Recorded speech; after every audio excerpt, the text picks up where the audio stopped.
Ketika keadaan ekonomimu sulit, kendalikanlah pikiranmu bagaikan nahkoda yang mengendalikan kapalnya. Terima kenyataan ini dengan berani, kemudian kamu fokus pada apa yang dapat kamu ubah. Lalu temukanlah kedamaian dalam diri, agar dirimu bisa bangkit lebih cepat. Sahabat sentuhan hati nurani. Perasaan yang selalu menghantui ketika dalam keadaan ekonomi sulit, tentu bukanlah kegembiraan dan kebahagiaan. Jika di saat keadaan ekonomimu sulit, lalu kamu dihantui kebahagiaan dan kegembiraan, tentunya saat itu, kamu tidak akan merasa sedih dan menangis. Ketahuilah, rahasia terbesar dalam hidup ini, sahabatku. Hidup ini bukanlah tentang mengejar kesempurnaan dan menghindari kegagalan, tapi lebih kepada yang namanya menerima. Iakan saja bahwa hidup ini penuh dengan pasang surut. Ada kalanya kita di atas, dan ada kalanya kita di bawah. Kita tidak bisa selalu mengendalikan apa yang terjadi pada diri dan kehidupan kita.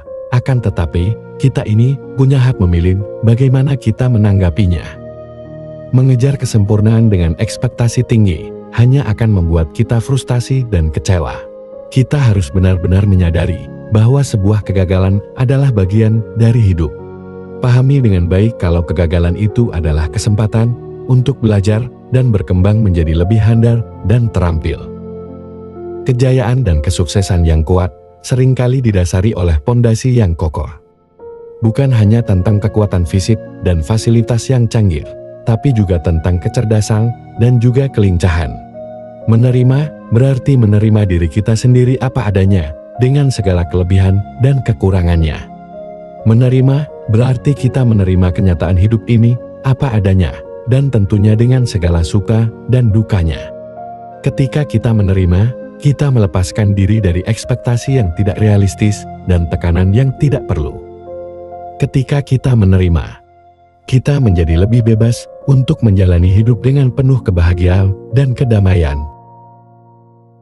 Sahabat sentuhan hati nurani, pada video kali ini, kita akan belajar bagaimana caranya mengendalikan pikiran kita ketika keadaan ekonomi sedang terpuruk dan sulit. Kita belajar dari beberapa kata bijak stoikisme, yang mana maknanya bisa kita renungkan dan jadi bahan penambah kekuatan diri. Baiklah, kita di sini belajar memahami makna, bukan tentang siapa atau dari golongan mana sumbernya. Dari siapapun dan dari golongan manapun, selama itu bisa kita pahami dan bisa jadi motivasi untuk bangkit dan berkembang lebih baik lagi. Tidak ada yang perlu diperdebatkan. Semua ajaran sesungguhnya berasal dari satu, dan semua ajaran, jika kita menanggapi dengan kesadaran, semuanya tetap mengarah ke satu. Dalam video ini, kita belajar tentang memahami, bukan tentang ritual kepercayaan. Jadi, marilah kita lanjut dan bahas kata bijak stoikisme untuk bisa mengendalikan pikiran di saat keadaan ekonomi sedang sulit. Yang tidak terduga adalah yang pasti.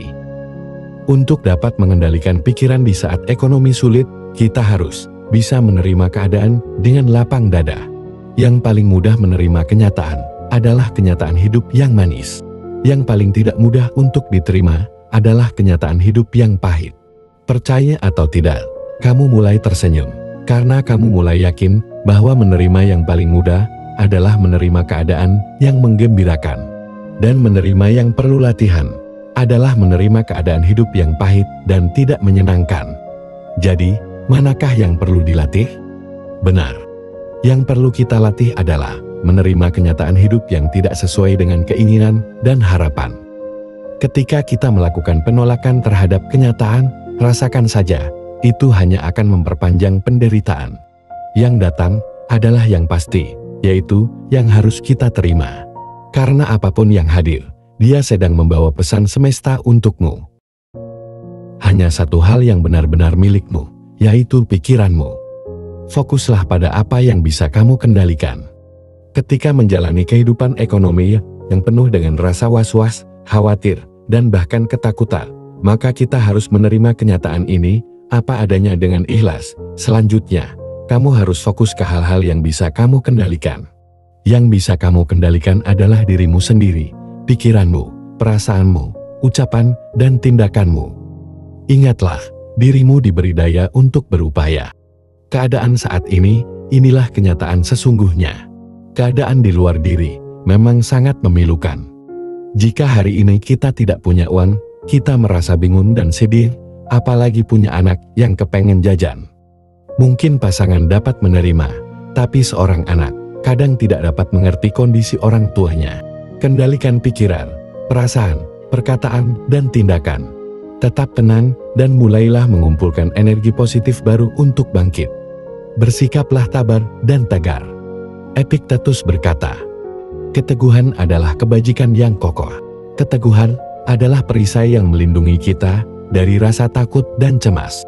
Keteguhan adalah kekuatan untuk berdiri tegar di tengah badai, tetap fokus pada tujuan, dan terus melangkah maju meskipun rintangan menghadang.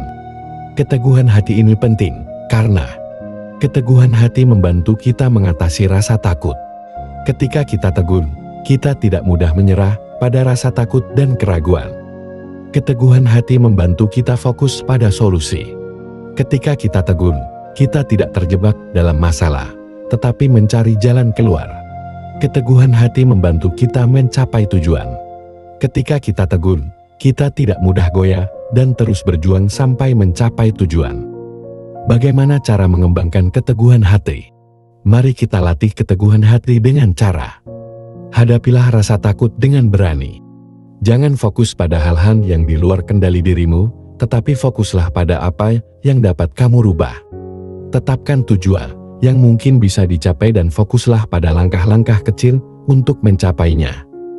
Berlatihlah mindfulness, karena mindfulness membantu kamu untuk lebih menyadari pikiran dan perasaanmu, sehingga kamu lebih mudah untuk mengendalikannya. Keteguhan hati adalah kekuatan yang luar biasa yang dapat membantu kamu melewati kesulitan apapun dalam hidup. Dengan mengembangkan kemampuan keteguhan hati, kamu bisa menjadi pribadi yang lebih tangguh dan mampu mencapai tujuan dengan mudah. Kebahagiaan tidak terletak pada apa yang kamu miliki, tetapi pada cara kamu memandangnya. Bersyukurlah atas apa yang kamu miliki. Rasa syukur adalah senjata ampuh untuk melawan rasa sedih dan kecewa.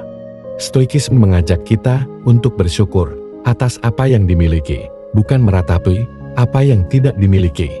Pentingnya bersyukur itu karena bersyukur membuat kita lebih bahagia. Ketika kita fokus pada yang kita miliki, kita merasa lebih kaya dan puas.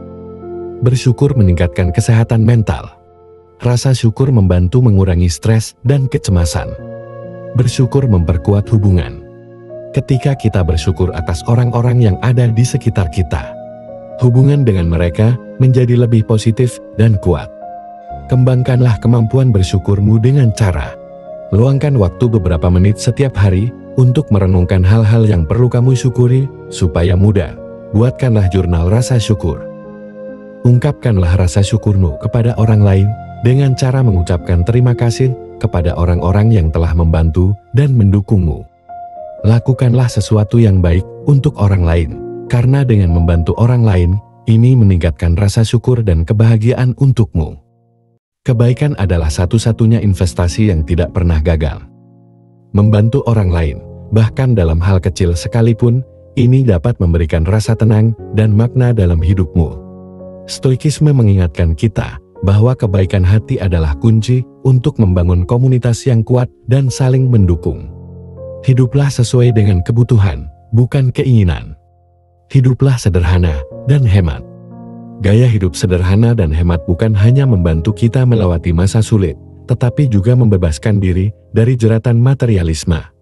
Stoikisme mendorong kita untuk hidup dengan penuh kesadaran dan menghargai apa yang benar-benar penting di dalam hidup kita. Kebahagiaan sejati datang dari dalam diri. Temukan kedamaian di dalam dirimu sendiri. Kedamaian itu tidak datang dari luar dirimu, tetapi dari dalam dirimu sendiri. Stoikisme menunjukkan bahwa meditasi dan mindfulness adalah alat yang efektif untuk menemukan ketenangan dan kebahagiaan sejati, bahkan di tengah kesulitan apapun dalam hidupmu. Dengan menerapkan 7 cara tadi, kamu bisa melatih diri untuk dapat mengendalikan pikiran di saat situasi sulit, apapun masalah yang kamu hadapi. Terakhir, sebelum video ini berakhir, mendengarkan sampai kamu paham dan mengerti, ini tidak akan cukup untuk merubah jalan kehidupanmu saat ini. Pengetahuan hanya akan jadi sekedar pengetahuan dan pemahaman. Tidak ada bukti nyata dalam bentuk realita. Jika kamu tidak menerapkannya di dalam kegiatanmu sehari-hari. Mencoba itu penting, supaya kamu mengalami prosesnya. Supaya kamu tahu dan merasakan bagaimana menjalaninya. Berhasil atau tidak, itu tidak penting. Yang terpenting adalah pengalamanmu, dari pengamalan pengetahuan dan pemahamanmu. Teruslah bergerak maju, dan asah terus kemampuanmu. Belajarlah terus dari pengalamanmu, dan diskusikan dengan orang lain yang menurutmu cukup paham, jika kamu menemukan sesuatu yang tidak kamu mengerti. Bagaimana? Siap mengalami pengalaman baru di dalam hidupmu? Kepahitan, kepedihan, kesengsaraan, dan apapunlah namanya. Selama kamu mengalaminya dan kamu merasakannya, dan kamu setelahnya masih bernafas dan berpikir, maka semua itu pelajaran berharga untuk dirimu. Apa sih yang mau kamu bantah? Ingatlah, jika kamu langsung mati, maka kamu tidak bisa memperbaiki. Kamu masih hidup dan berlanjut, itu artinya Tuhan menginginkan kamu mengerti dan menerima semua pesan darinya. Tuhan sangat menyayangimu. Sadarlah dan bersyukurlah. Terima kasih. Channel Sentuhan Hati Nurani.